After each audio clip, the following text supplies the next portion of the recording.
What is existentialism? It's a broad word, but usually what we're referencing is a movement of thought that runs from the middle-ish 19th century through to the late 20th century. And the real focus of that movement comes to be probably in the latter, around a constellation of thinkers, the most famous of whom likely is Jean-Paul Sartre. But he's not the only name in the mix. You have other people as well, such as Simone de Beauvoir, Maurice Merleau-Ponty, Karl Jaspers, Jose Ortega y Gasset, Martin Heidegger, arguably, and so on. Now, the efforts of those latter thinkers are built upon certain sort of styles of insight that were anticipated in the 19th century by two thinkers in particular often invoked, namely Friedrich Nietzsche and Soren Kierkegaard. But also there is, the thing is that it's not just informed by thinkers or philosophers, it's also informed by movements in literature and art in a somewhat distinctive fashion. So people like Flaubert or Dostoevsky also are really playing a role in the trajectory of existentialism that we cannot ignore or dismiss as incidental. So much by way of context. What is the pith, the sum, the substance of existentialism as a movement? It strikes me as useful to emphasize that it's not so much a strict set of assertions as a style, a tact, a way of seeing which foregrounds or emphasizes a few definitive themes. The most premier of those themes will be freedom as the defining characteristic of specifically human being. Right? Often we just sort of crash those two words together, human beings, right? And reduce our mind and shorthand that to the idea of a species or individuals in that species. But let's try and distance ourselves from that colloquial tendency and really just sit with the pairing of those words, human being, as opposed to, say, tree being or book being or the being of any given object, right? And what characterizes human being is its fate to surpass itself. Other kinds of beings we are tempted to see as marked by a certain finality, certain definiteness, a certain finitude in a certain way. So you can think of the being of and Sartre uses this example in a fine essay that can also be used as an entree into existentialism.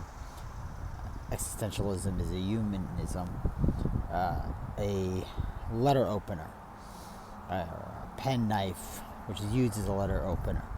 It's brought together certain definitive material elements, shaped in a way and then constructed to form a function that is to open envelopes.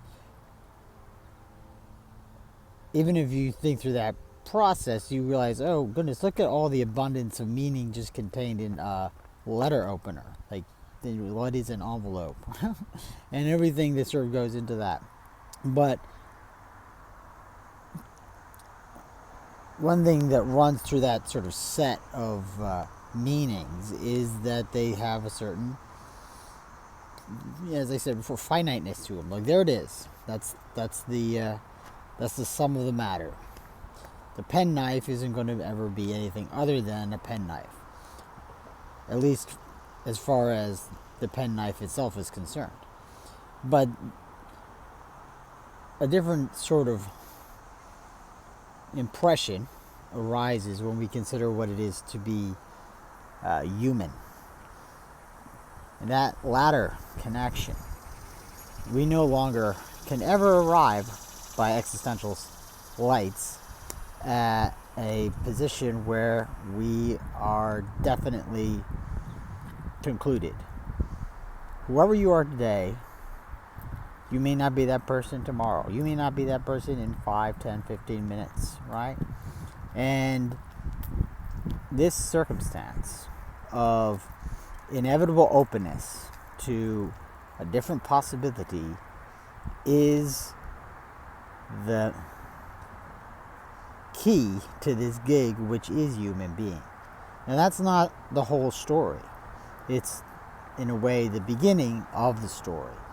But it's also a part of the story that needs to be contextualized within other premier concerns. And amongst those premier concerns is the reality that this openness is paired with an awareness of limitation.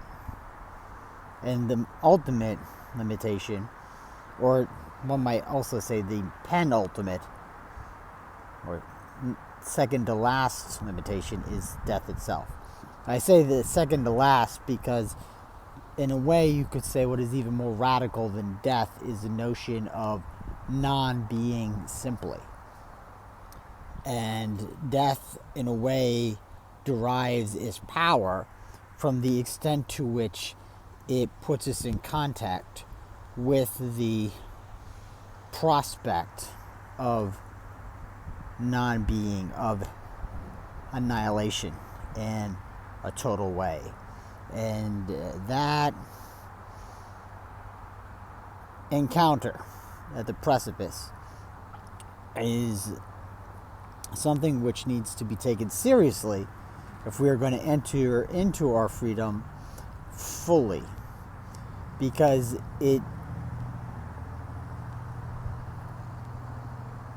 informs or energizes that freedom with a new sense of responsibility that it might not otherwise have. This pairing, or I should say not pairing, right? Because what you're really drawing together are three terms here: freedom, death, and responsibility. You draw these three together, they're inextricably linked. And if there's anything to which existentialism or existentialists exhort us across the board, because there's a great heterogeneity amongst existentialist thinkers, right? But one thing to which I believe all of them would call us is that we enter into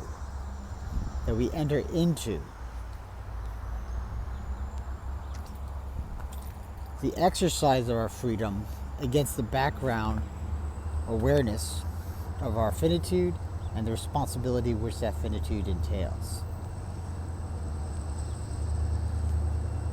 Correlatively, it seems, and I'm using correlatively here loosely because it's not a logical necessity, and somewhat appropriately,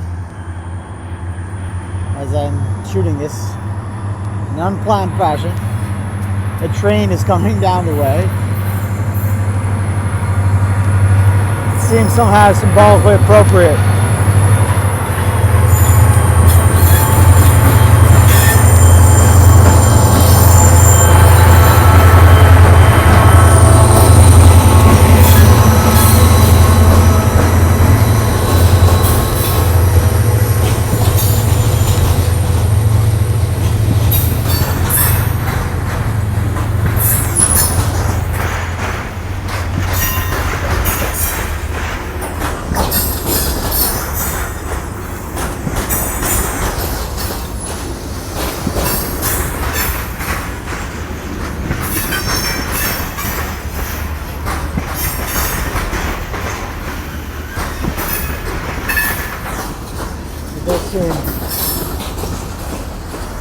Apt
there goes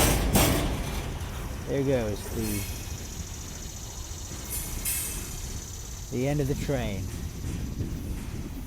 It really does seem apt. And well, I didn't plan that, but I have to say I kind of hope something like that might happen. It's part of why I came out here by the railroad track to shoot this. But and it was almost, it was long enough probably that we were all sort of tempted to a kind of frustration with that length. I think that's good. It's good to sometimes have to sit in that frustration, that sort of edge of ennui or boredom, because that's a clue. It's a clue to something with which we're grappling with in existentialism. What is that? What is that? Is that most of us, most of the time, are not living in the exercise of our freedom slated against our awareness of our own death and of the responsibility which that entails. We create all sorts of narratives to escape our awareness of these facets of our being and what those facets imply. So you hear words thrown around like existential angst and dread and so forth. What that is talking about are emotional limits that need to be navigated to enter into that state which we might term authenticity. When we're not living in that state, for lack of a better word, because it's not, I shouldn't use the word state, that's kind of a sin against existentialist emphasis, it's a choice. The problem with the word state is that it can connote a kind of constancy to which we are fated, which abuts or touches on another sort of relative to existentialism, existentialist psychoanalysis or existential psychoanalysis, to which I will return in another video. But when we're not living in that state, then we are living in bad faith, is the term most famously expounded by Sartre, where we develop this story about who and what we are and imagine that we can't escape that story, that we are tied into that identity. And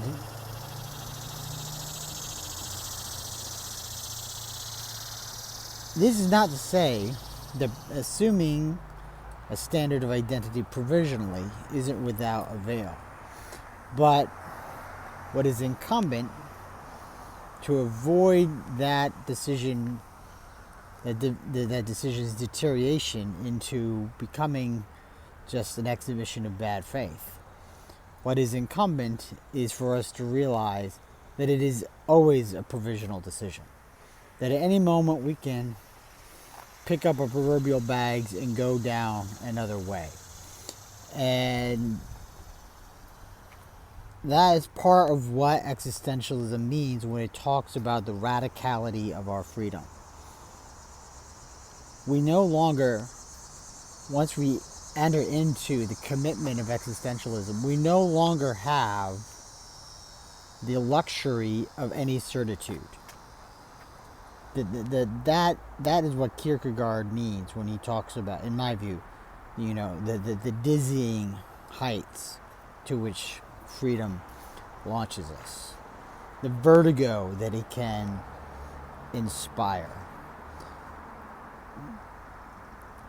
The antidote, if you want to call it that, to that vertigo is commitment.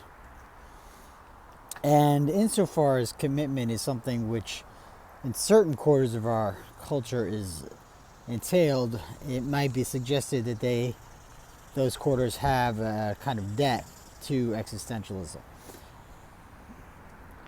So this is so much by way of some introductory remarks about existentialism and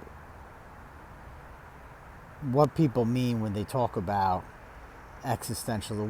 What are the existentialists up to?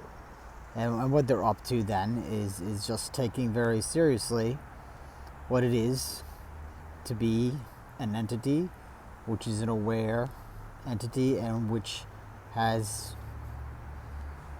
choice as an ineluctable feature of its encounter with life.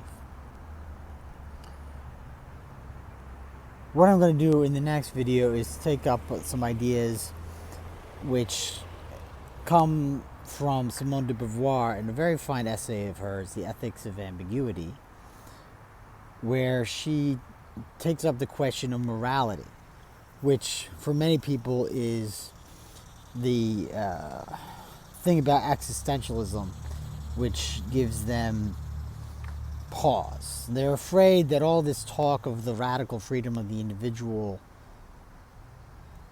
will lead to an abandonment of some ethical or moral standard. But actually, on the contrary, what happens is when you no longer have a standard upon which you can rely, when you enter in your own freedom, that is where ethical and moral possibility actually open up.